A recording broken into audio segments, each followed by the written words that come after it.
But a black man or woman standing up for equal justice in 1892 was taking a serious risk.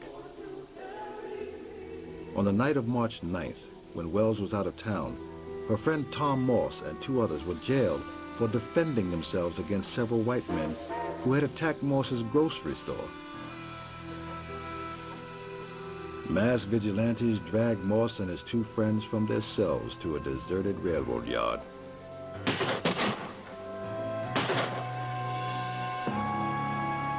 Before he died, Moss cried out, "Tell my people to flee. There is no justice here." This lynching, a term that came to be applied to any mob killing of blacks, disheartened Wells. When she had come back to Memphis, she saw that the community was absolutely devastated, and so was she. No one knew quite what to do.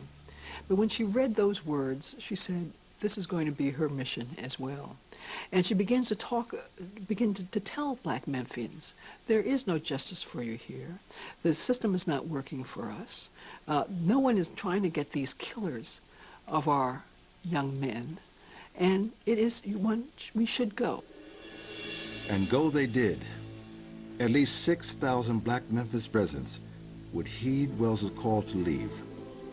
It was the beginning of an exodus that in the coming decades would number in the millions.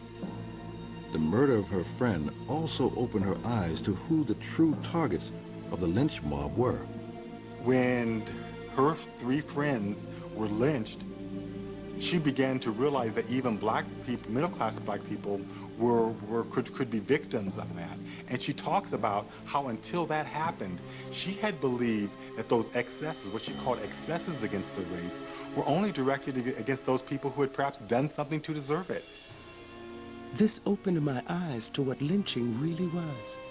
An excuse to get rid of Negroes who were acquiring wealth and property, and thus keep the race terrorized and keep the niggers down. Ida Wells is one voice that says that that these assumptions of black people, that we can actually come to some negotiated settlement with whites in this period, is a false assumption, and that you have to fight, that the only way we're going to do it is to fight. Ida B. Wells would eventually leave Memphis for Chicago. There she began her crusade against the murder of Southern blacks, which she would continue for the rest of her life. But across the South, lynching continued.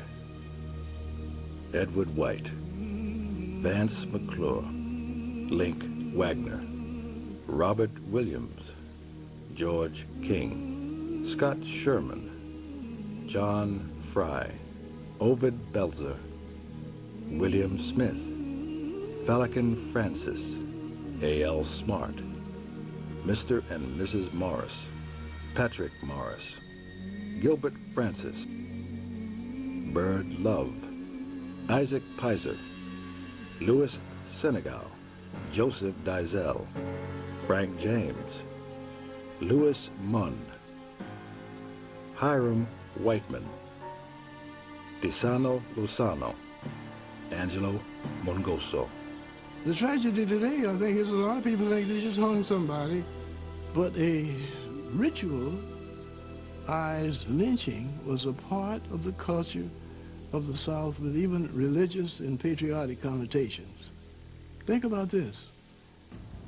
Some white folk, if they had the time, dressed up in their old army garb, their old army uniform, to come out to a lynching. Racism reached a point, it was so dramatized and so ritualized and codified in the laws and in the practices that it was the most normal, patriotic, the most religious thing that you could do is to worship segregation.